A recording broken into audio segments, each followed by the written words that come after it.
In the year 216 BC, a Roman general stood on a blood-soaked field in southern Italy, staring at the corpses of 50,000 of his countrymen. The greatest army Rome had ever assembled had just been annihilated in a single afternoon. Hannibal Barca, the Carthaginian genius, had done the impossible. He turned Rome's strength into its weakness. And in that moment, as vultures circled overhead and the screams of the dying faded into silence, Rome should have surrendered. But they didn't. What happened next wasn't just resilience. It wasn't just stubbornness or pride. Rome possessed something far more dangerous than elephants, more devastating than Greek fire, more transformative than any technology of the ancient world. It was a weapon so subtle that even Rome's enemies didn't understand it until it was too late. A weapon that would allow a city-state to become an empire that ruled the known world for 1,000 years. This is the story of Rome's true secret weapon, and it's not what you think. To understand this weapon, we need to go back. Back before the legions, before the Caesars, before Rome was anything more than a collection of mud huts on 7 hills beside the Tiber River. The year is 509 BC. The Roman monarchy has just been overthrown. The last king, Tarquin the Proud, has been expelled after his son committed an unforgivable crime against a noblewoman named Lucretia. Rome is now a republic, nervous, fragile, surrounded by enemies who see this revolutionary government as chaos waiting to collapse. To the north, the Etruscans, Rome's former masters, are furious. To the east, mountain tribes raid constantly. To the south, Greek colonies watch with aristocratic disdain. Rome is one city among hundreds in Italy, and not even the strongest. The Samnites are tougher. The Greeks are richer. The Gauls are more fearsome. By every measure, Rome should have been a footnote in history. But the men who created the Roman Republic understood something profound. They'd just overthrown a king because absolute power corrupts absolutely. They'd seen how monarchy breeds resentment, how it concentrates decision-making in one fallible mind, how it creates succession crises that tear nations apart. So they built something different. Something that had never been tried at this scale before. They built a system. Picture this, it's 493 BC, and Rome is at war again. A coalition of Latin tribes is besieging the city, and food is running low. The Senate meets in emergency session, arguing, debating, while people starve in the streets outside. But here's what's remarkable, they are arguing. Not executing dissidents. Not purging rivals. Arguing. One faction wants to negotiate. Another wants to fight. A third proposes a radical solution, offer citizenship to some of the enemy tribes, turn enemies into allies. The debate is fierce, sometimes personal, but it follows rules. Everyone gets to speak. Votes are counted. Decisions are made not by the strongest voice, but by consensus and procedure. This is Rome's secret weapon. Not swords. Not tactics. Process. The Senate wasn't just a council of elders rubber-stamping a king's decisions. It was a deliberative body where former consuls, military heroes, and wealthy patricians had to convince each other, compromise, build coalitions. Where laws were debated publicly. Where magistrates served for 1 year only, then stepped down, preventing any single man from accumulating too much power. It sounds bureaucratic. It sounds boring. But it was revolutionary. Because what Rome created was a machine that could outlive any individual. A government that didn't collapse when a leader died. An institution that could learn, adapt, and preserve knowledge across generations. Let's contrast this with Rome's greatest early rival, Carthage. Carthage was magnificent. A maritime empire that controlled trade across the Mediterranean, with colonies from Spain to Sicily. They were wealthier than Rome. Their navy was superior. Their merchant fleets brought goods from as far as Britain and West Africa. And they had Hannibal. Hannibal Barca was a military genius, perhaps the greatest tactical mind in ancient history.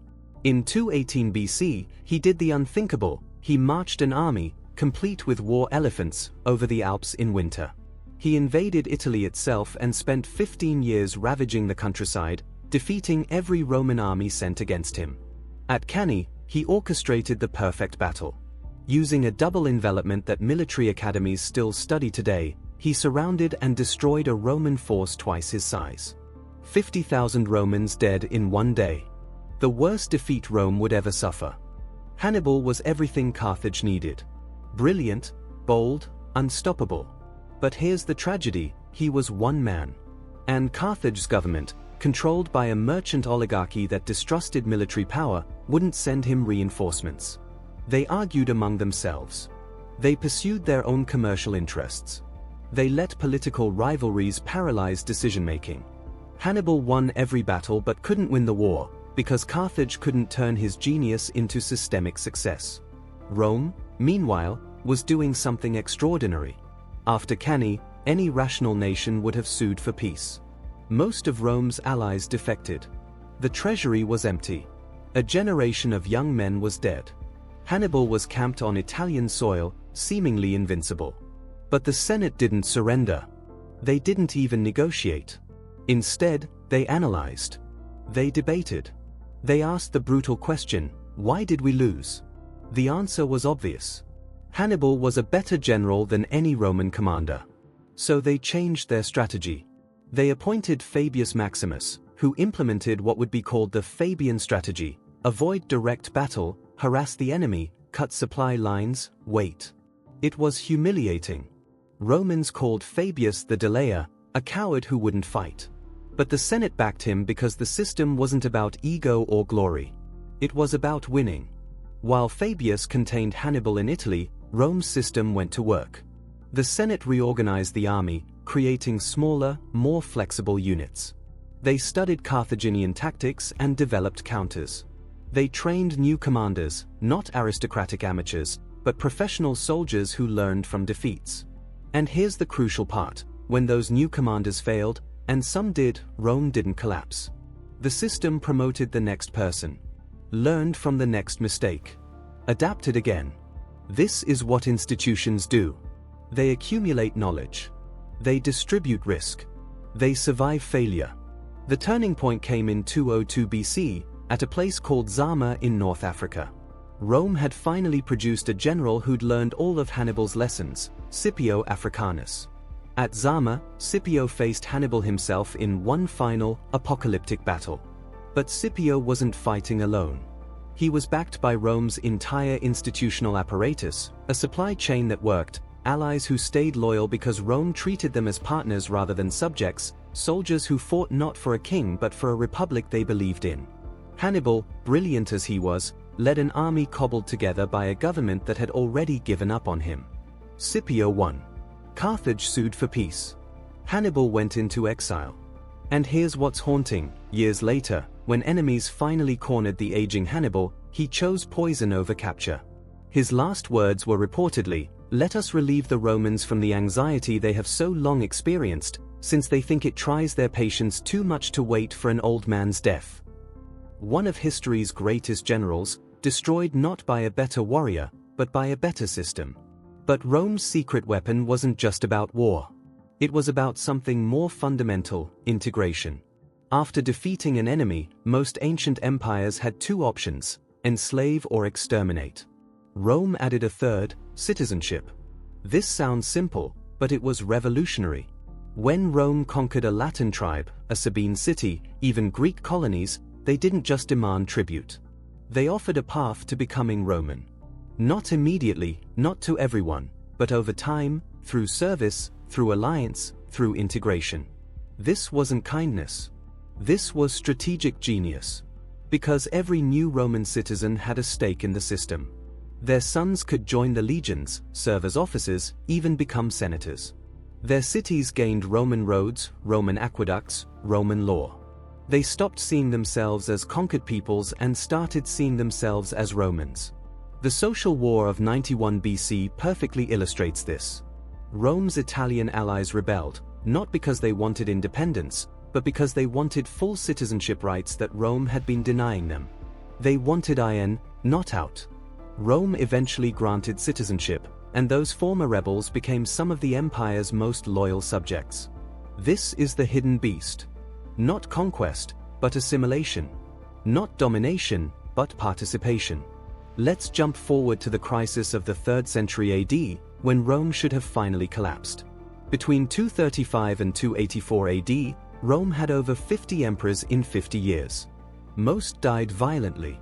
The empire was constantly invaded, Germanic tribes from the north, Persian armies from the east. Plague ravaged the cities. The economy imploded. The borders contracted. Any other empire would have disintegrated. The Achaemenid Persians fell to Alexander after one generation of crisis. The Han dynasty of China collapsed during a similar period of chaos. The Mongol Empire fragmented almost immediately after Genghis Khan's death. But Rome endured. For another 200 years in the west, another 1,000 in the east. Why? Because by this point, being Roman wasn't about ethnicity or geography. It was about law, language, infrastructure, identity. The system was embedded so deeply that even when the emperors were incompetent, even when the army mutinied, even when barbarian generals held the real power, the machine kept running. Provincial governors collected taxes. Courts heard cases. Aqueducts flowed. Roads were maintained. The institutions functioned. Here's the most remarkable thing: Rome's secret weapon is still visible today, over 2,000 years later. The concept of representative government, of checks and balances, of elected officials serving limited terms, these ideas didn't emerge fully formed in 1776. They were inherited from Rome's experiments in republican government. The word Senate comes directly from Rome. So does republic, from residential publica, the public thing. So does the idea that leaders derive authority from the consent of the governed, not from divine right or military strength. When the founding fathers of the United States designed their government, they studied Rome obsessively. They knew the story of Cincinnatus, the Roman general who saved the Republic and then voluntarily gave up power to return to his farm, the model for George Washington's own retirement. They understood how the Roman Republic eventually failed, how Julius Caesar exploited its weaknesses, how Augustus transformed it into an autocracy while maintaining republican forms. The American Constitution's separation of powers, its federal structure, its wariness of concentrated authority, these are all lessons learned from Rome's successes and Rome's eventual failure. But let's be clear, Rome's system wasn't perfect. It was deeply flawed. Women had almost no political rights. Slavery was fundamental to the economy. Conquered peoples often suffered horrific violence before being offered integration. The Republic eventually collapsed into civil war and dictatorship precisely because the institutions couldn't adapt fast enough to the stresses of governing an empire that sprawled across 3 continents. And the question Rome could never answer was this: can a republic designed to govern a city-state successfully govern the world? For centuries, Rome tried. They created brilliant compromises, provincial governors with limited terms, legal frameworks that applied across cultures, a professional bureaucracy that could administer distant territories. But eventually, the weight of empire crushed the republic.